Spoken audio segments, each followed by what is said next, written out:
Welkom bij dit programma van Gewest Friesland, waarin we sjoggen naar reportages dat die in de landelijke rubriek van Gewest tot Gewest. De Sjenwest had tussen 1964 en 2004. En we praten erover met Johan van der Zee, die toen 1968 de programmamaker weer bij Van Gewest tot Gewest. En we zullen het even hebben over de Friese boeken. Dat hij hem eigenlijk heel vaak wat aan dingen, hè? Aan hoe de Friese literatuur naar voren komt. Ja. Ja, maar net een televisieonderwerp. Je mag erover Nee, praten. Ja. je mag erover praten. Ja. Je mag met scrollers praten. En er is net een soort beeldmateriaal eigenlijk. Dat meestal wat saaie reportages, denk ik. Nou, laten we eens beginnen in 1967. Toen we nog net bij Van Gewest tot Gewest. Maar daar begonnen ze al met een reportage over. En toen gingen we de Sutelactie nog net, maar over de Friese boekenbus. Vrienden, uit naam van de Stichting Het Friese Boek, welkom hier in Langwar op deze eerste dag van uw boekenbusactie. We zijn blij dat je binnen, de vrijwilligers, de schrijvers, dit alle mij helpen zullen om deze inleiding van de 24e Friese Boekenweek slagje te letten. Wij gaan saffelen wie te plakken op een kaart dat mensen wij dit nooit eens een keer de kans krijgen om een boekhandel binnen te stappen, dat wij wel met de boeken naar de mensen gaan moeten om te zorgen dat er Fries gelezen wordt. Want dat is uiteindelijk het doel waar het u om gaat. Er moet Fries gelezen worden, er moeten oplagen maken worden van uw Friese boeken, want oors dan is het voor uw Friese uitjouwers, uw 4 Friese uitjouwers, geen dwaan meer om Friese boeken uit te gaan. Ze hadden al een soort verroer. Als wij net zorgen dat de Friese boeken verkocht worden, dan zullen wij op een bepaald stuit uw Friese literatuur verliezen, uw Friese taal verliezen. Daarom, succes Joert. En nou maar de boeken. Zo sprak de heer Keimke Sikkema, voorzitter van de Stichting Het Friese Boek, tot een groepje medewerkers en schrijvers. Al jarenlang voert de Stichting Het Friese Boek een actie om het Friese boek, het boek dus in het Fries geschreven, onder de mensen te brengen. De 5 Friese uitgevers zijn graag bereid deze boeken te drukken, wel wetend dat de oplage niet groot kan zijn. Daarom moeten ze ook verkocht worden. Dit jaar zijn er 2 Volkswagenbusjes in gebruik genomen. De boeken worden geleverd door een boekhandelaar die in de buurt woont en de verkoop wordt ter hand genomen door vrijwilligers en door de Friese schrijvers zelf. Elke week 2 anderen. Deze keer de schrijvers Driekers Riemersma en Pieter Terpstra. Zaterdag startte de boekenbusactie in Langweer. De verkoopsters en verkopers hadden tot taak huis aan huis, maar ook zomaar langs de weg de boeken te verkopen. Zo trekken elke zaterdag 2 busjes door Friesland, telkens een andere streek bewerkend. Het resultaat van de verkoop is over het algemeen goed. Zo goed zelfs dat men volgend jaar tot uitbreiding overdenkt te gaan. Omdat wij nieuwsgierig waren hoe een schrijver zich voelt als hij zijn eigen boeken verkoopt, vroegen wij dit aan Pieter Terpstra. Ik verkoop mijn eigen boeken niet. Ik weet het beste wat erin staat, dat durf ik de mensen niet meer aan te smeren. Maar ik probeer wel de boeken van mijn collega-schrijvers te verkopen. En dat gelukt wel. Nou, zo mooi, fijn. Ja. Hoeveel kost het? Is dit 4,90? Ja. We verkopen wel behoorlijk. Soms dan heb je 4 huizen waar de mensen niet de deur voor je neus dichtslaan. Dat doen ze hier in Friesland niet zo gauw. Maar dan vertellen ze dat ze te druk hebben om te lezen of dat ze liever breien. Maar ze vertellen ook wel eens dat ze geen Fries kunnen lezen, maar dat aantal is niet zo groot meer. Over het algemeen ontvangen de mensen je vriendelijk. Ze kopen wel boeken of ze vragen je binnen om koffie te drinken. En dan gaan ze rustig uitzoeken. Over het algemeen zijn mijn ervaringen dat men voor de Friese boeken een steeds stijgende belangstelling heeft. En dat men ondanks de bibliotheken en ondanks de televisie toch wel het boek in de eigen taal wil lezen. Het Frieske boekenbuske dat in 1966 september in Langwar kwam en werd dus schrijvers ik aan het boeken Sutelien wien. Ja, en er wordt praat over Driekers Riemersma, maar dat is dus Trines, maar dat weet wij intussen. Pieter Terpstra vertelt er machtig in hoe dat al hier gaat. Maar dat wie eigenlijk heel behind, hè? In die tijd, zijn boekenbuske. Ja, en wie gingen ze dan net een kronen? Of, Nee, toen ging het net een kronen. Nee. Dat kwam dus pas later. Dat is, dat het letter in je betocht, dat is ik alweer uit betocht natuurlijk. Ja. Dat is, ik denk dat Keimke Sikkema dat betocht had, maar dat die betocht doen een heel soort. Nou, Keimke Sikkema, die komt in de volgende reportage te zien, waar die wie quizmaster. Als je het haast over, en dan hebben we het Union zeggen, de boekenwieken, de Friese boekenwieken, die ontstier ze wat in die periode, denk ik? Nou, die weer er al. Want ik weet dat Oskamp, mijn voorganger, Die had ook een programma over de boekenweek maken. Ja. En, want die weer doe ik een boekenbal. Dat weer doen nog in Bolzert. Ja. En daar die Oskamp ek. Ja, dat weer een langdurige feest. Ja. Nou, we zullen eerst zien naar die reportage uit 1960 over Doe de Frieske Boekenweek.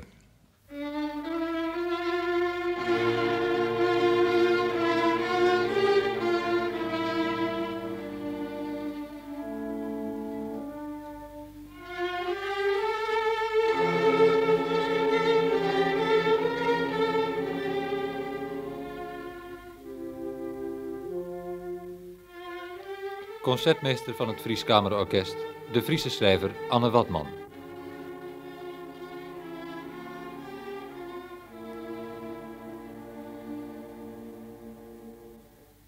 Anne Watman is nou verneemd als proza-schrijver. Zijn eerste publicaties werden dikwijls net in proza, maar 2 gedichtenbondels. Neem 1 titel. Op kwaad front. Prima! De Friese literatuur was het onderwerp van de quiz waarvan de finale op deze boekenavond plaatsvond. In de pauze werd er voor de 300 bezoekers boekenmarkt gehouden. Schrijvers verkochten hier hun werk, waaronder nogal wat pas verschenen boeken, omdat het de gewoonte is dat er in de Boekenweek veel nieuw werk uitkomt. De heer Frederik Dam, directeur van het Fries Letterkundig Museum, vroegen we iets te vertellen over de nieuwe Friese uitgave. De productie van dit jaar, sinds de vorige Boekenweek tot nu, bedraagt circa 80 titels.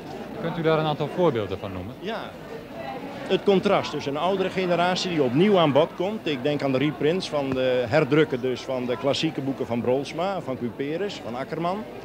Dus de oudere generatie die niet vergeten is, maar de laatste tijd niet meer zo frequent aan de markt, die nu opnieuw kansen krijgt. En daartegenover de allerjongste generatie die zich, in tegenstelling tot vroeger, toen ze zich speciaal met de poëzie bezighielden, zich nou serieus, steeds meer serieus met het proza gaat bezighouden. Correct voor deze 27e Friese Boekenweek is er een Fries boek uitgekomen dat handelt over een jonge Nederlandse Jood. Waar had het schreeuwen? Hoe heet het boek? En wat betekent de titel? De titel is Gamsien, als ik het goed uitspreek. Ja. De schreeuwer is Renk van der Velde. En de bezetting is de Hete Woestine Wien. Renk van der Velde behoort tot de jongere generatie Friese schrijvers. Hij publiceerde een 6-tal Friese romans. Dit boek gaat over Israël, over een jonge Nederlandse Jood die in de kibbutz terechtkomt, een marxistische kibbutz. En die daar voor de opgave komt te staan op een dag om 4, nee het zijn er zelfs 5 Arabische terroristen uit te schakelen. Van der Velde schrijft als journalist in het Nederlands, zijn boeken in het Fries. Ik denk in het Fries, ik droom in het Fries. En het is voor mij vanzelfsprekend dat ik in de eerste plaats Fries schrijf. Bovendien schrijf ik overdag voor de krant voortdurend Nederlands. En in mijn eigen tijd is het prettig om ter afwisseling Fries te schrijven. Ik vind Fries leuker. Heeft u wel eens geprobeerd een boek in het Nederlands te schrijven? Mijn eerste boek was in het Nederlands, mijn eerste roman. En ik heb dit nou, ik ben bezig met een Nederlandse bewerking. En dat bevalt u toch ook? Jawel, maar ik zal toch in de eerste plaats Fries schrijven. De Friese Boekenquiz. De afgelopen weken gehouden in leeszalen in verschillende plaatsen in Friesland. Met de bedoeling meer belangstelling te kweken voor het Friese boek. Finalisten de vertegenwoordigers van de bibliotheken uit Leeuwarden en Bolsward met de aangrenzende gemeente Wonseradeel. Quizmaster Sikkema stelt de latere winnaar Leeuwarden hier een vraag over een Fries liedje. Dat Laurens de Rook op een lemmer de muziek bij makken had. Hoe is de eerste regel van dat vers? Vol het lot van Theebus jongen. Vol het lot van Theebus jongen, prima. Vol het lot van Theebus jongen, stoerder visker weer net. Het van verder Scheurer.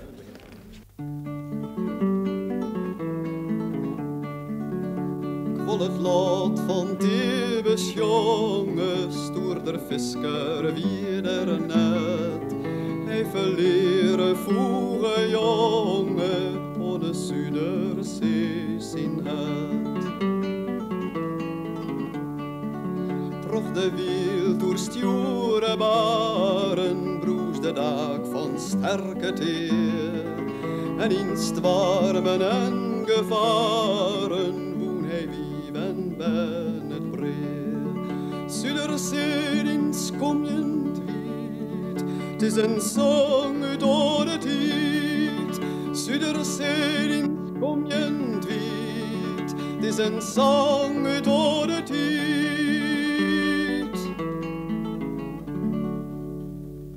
Nou, zet iemand wel zien wint Ljouwert die quiz in de Friese Boekenweken van 1969. Keimpje Sikkema presenteert hem. En in dat Ljouwerter team zie ik nog Jan Bingen Singelsma, die ter mij fase de vragen beantwoordt als wie er in van zijn eigen squal bent. Nou, Rink van der Velde kwam voorbij, Roel Slofstra kwam voorbij. Dan zie je al de mensen die doen dus in de Friese cultuur up to ja. Wat vind je het mooiste Friese boek? Oh, dat vind ik moeilijk. Ja. Ja. Nou, dat zou ik net zeggen. Nee. Moeilijk, hè? Dat weet je niet. Hè? Iedereen zei dat want dat is het makkelijkste de voeken van. Ja, dat is eigenlijk te makkelijk. Ja. Lees je alles? Doe wel. Ja. Nou eigenlijk net meer. Nee, maar kreeg je alles? Nee, ik kreeg wel eens wat. Ja. Bij de tillen kregen we altijd wat. En als er dan tropleiders, dan bleek dat er toch een bladzijde verkeerd weer. Dus ze gaan het van een orenstapel als dat ze in de winkel hier. Ja. Maar de Utjouwers zwargen dus net dat die boeken bij die komen. Nee. Nou, dat blijkt dus ik wel in deze geval in de reportage van Jorn de Trijensanter die stomaker heeft. Want dan gaat het over het uitjaan van Friese boeken met de problematiek die ter omheen zit. En daar stond dus zijn boek net kreeg. Ja.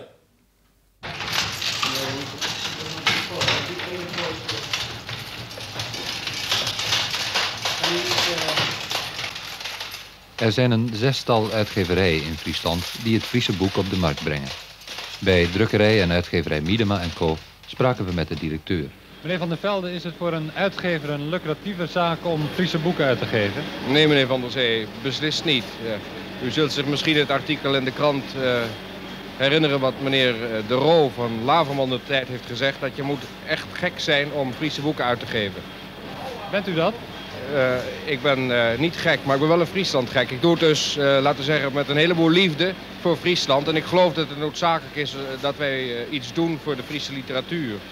Maar dat kunt u er alleen maar naast doen, neem ik aan. Ja, het is onmogelijk om een uitgeverij van Friese boeken sec te laten bestaan. Dat kan niet.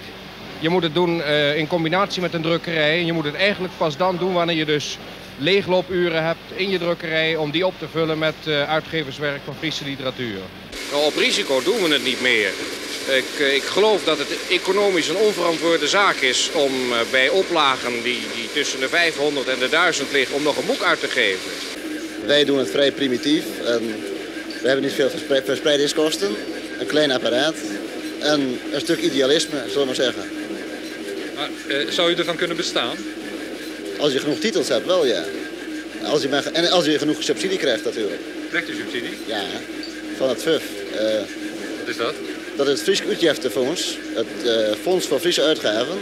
Dat is een part van de Ton van Ommen, die aan de Friese cultuur wordt besteed. En daar wordt een deel beschikbaar gesteld voor Friese boeken. En dat is ongeveer ik denk 20.000, 30.000. We dachten dat we met elkaar meer konden bereiken. We wilden dus een federatieve uitgeverij. Alle uitgeverijen plus schrijvers. Maar dat is mislukt, tenminste in eerste instantie.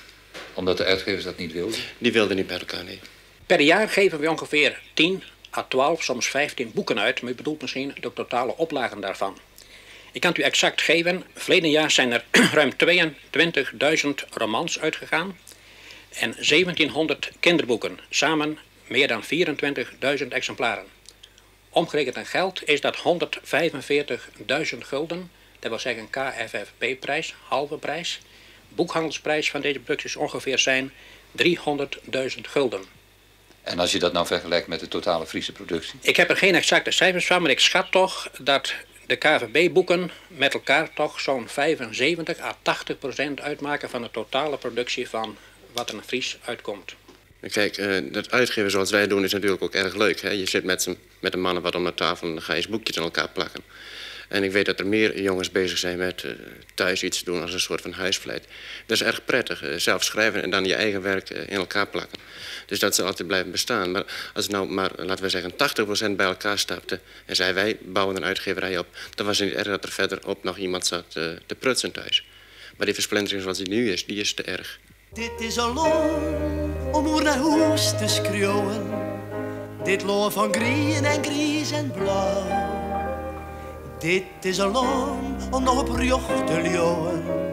In orde begrippen van de lok en van trouw. Hier stiet door de toer en het sjerke in het midden. Hier leef je de heiten en memmens aan het mat.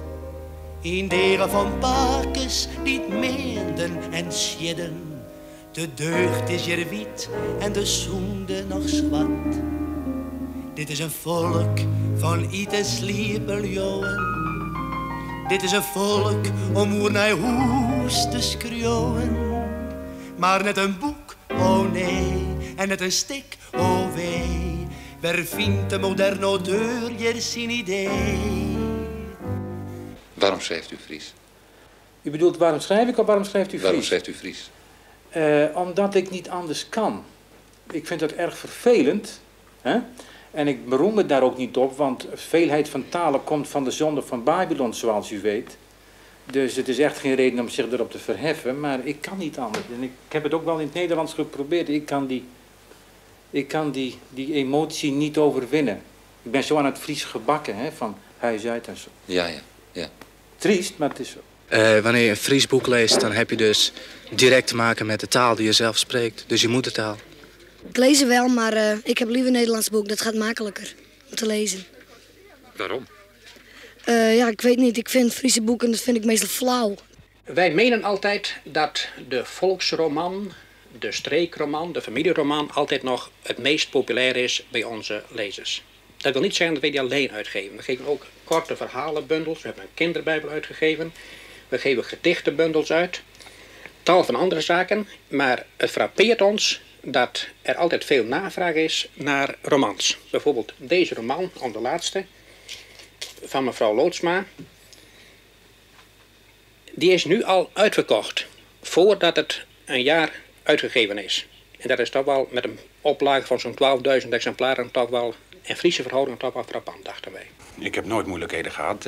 Als ik een manuscript klaar heb, dan stuur ik dat naar de uitgeverij of ik breng het er. En ik krijg na verloop van tijd bericht of ik even wil komen. Of ik krijg bericht dat het per die en die datum zal gaan verschijnen.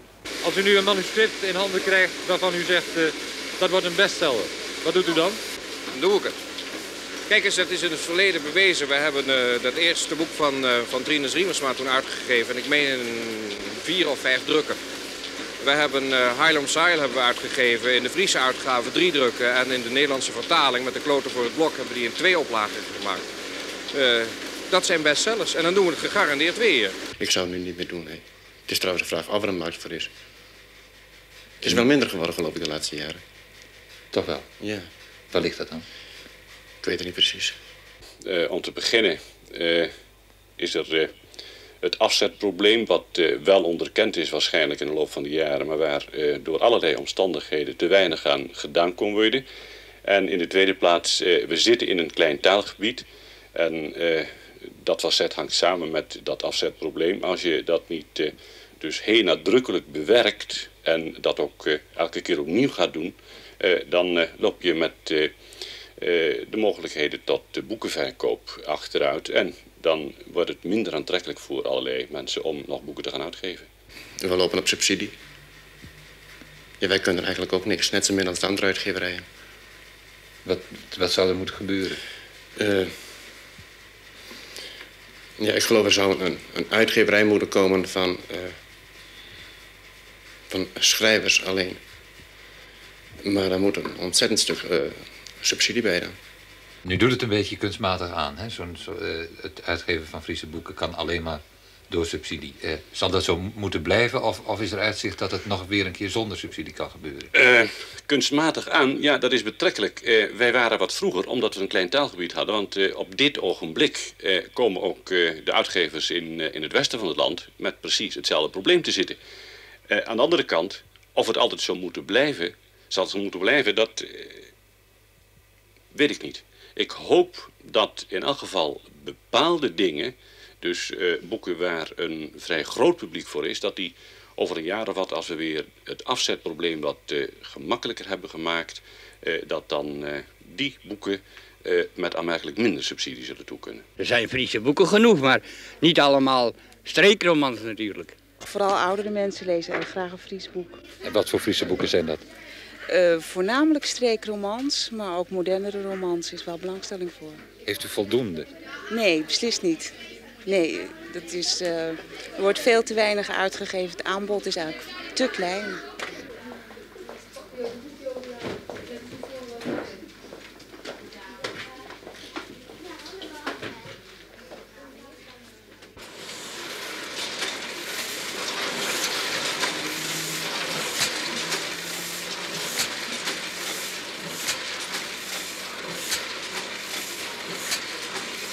Het gaat belabberd slecht. Ik geloof dat de oplossing alleen daar is wanneer je dus een grotere hoeveelheid boeken af kunt zetten in een redelijk korte tijd. Want kijk, een oplage van 5, 6, 700 is natuurlijk een belachelijke oplage. Die moeten minstens 1500 tot 2000 zijn. Dan wordt de kostprijs lager en gaat men makkelijker kopen. Maar er wordt wel veel gelezen in Friesland, Friese boeken ook, maar die gaan allemaal via die bibliotheken. En dan gun ik die mensen ook allemaal het zijne, of het hunne. Maar het probleem ontstaat daardoor dat de boekhandel, CQ de uitgever, mindere oplagen maakt. En dat maakt het boek duur. Dat is het probleem. Ik bedoel, er wordt erg weinig verdiend op Fries. Dus ze kunnen beter helemaal met Fries stoppen, als ze verstandig zijn. Wat die boekhandels nog doen is idealisme. Ja, u zegt wel, ze kunnen beter helemaal met Fries stoppen, maar u schrijft zelf Fries. Ja, goed, maar ik hoef er niet aan te verdienen. Het is voor mij een hobby. Maar een boekhandelaar moet verdienen. Ja, maar als men helemaal stopt, dan komen er geen boeken meer. Dan komt er niks meer, nee. Dat vindt u toch niet leuk? Ik vind het niet leuk, maar ik bedoel, als je verstandig bent, moet je niet Friese boeken gaan verkopen. En ook niet gaan uitgeven. Ik bedoel, ik wil graag schrijven en dus wil ik graag uitgeven. Maar niet om er nou aan te verdienen. Het kost eerder geld dat ik het wat opsmijt. Bent erg pessimistisch? Nee, dat geloof ik niet. Maar de feiten wijzen het uit dat het niet uit kan. Ik bedoel, er moet van alle kanten subsidie bij. Dus het is niet verstandig om met Fries te beginnen. Gaat u Nederlands schrijven? Ik niet, nee. En schreeuw dan maar een boek of stik in hommets of in vjouwet. Beziek je dat dan maar, schreeuw het! Ja, in deze reportage, Johan, maar wat even houden Germ Abma. Germ Abma zit er met een bandje op scoort. Dat moest. Nee, dat moest net, want Dobie is verslaghouder. Ja, maar hij woer beslist dat Ben op soort had. Dus, nou ja, dus, ja als je dat wist, dan was het maar weten, maar dat zit er net uit. Nee, vreselijk.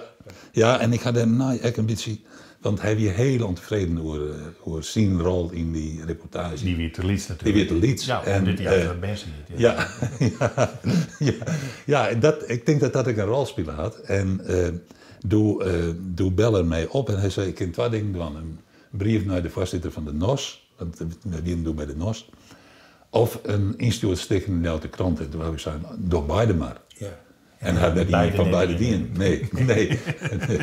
Nee, mooi. Aardige reportage over de Utjouwers in Friesland.